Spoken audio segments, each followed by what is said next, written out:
From previous video, we know that microwave reflected by normal as well as partial polarizer has the same orientation as the polarizer fibers.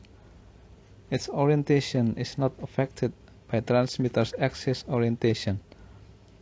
From one of my older videos, we know that the axis of microwave going out of a normal polarizer is always perpendicular to the axis of polarizer, regardless the axis orientation of the transmitter.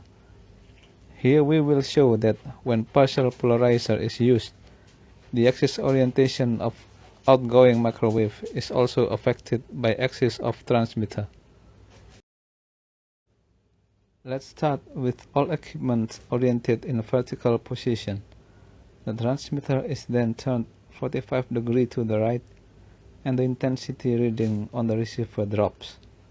When the receiver is also turned right, the intensity reading increases again, but the maximum intensity is now obtained at a slightly larger angle than the transmitter.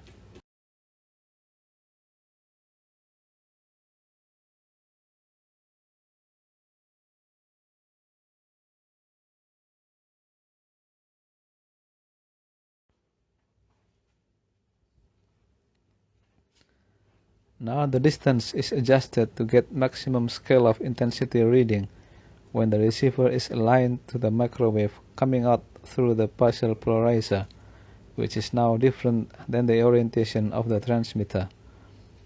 When the receiver is then turned to the left, we see that zero intensity is no longer achieved when the receiver is perpendicular to the transmitter.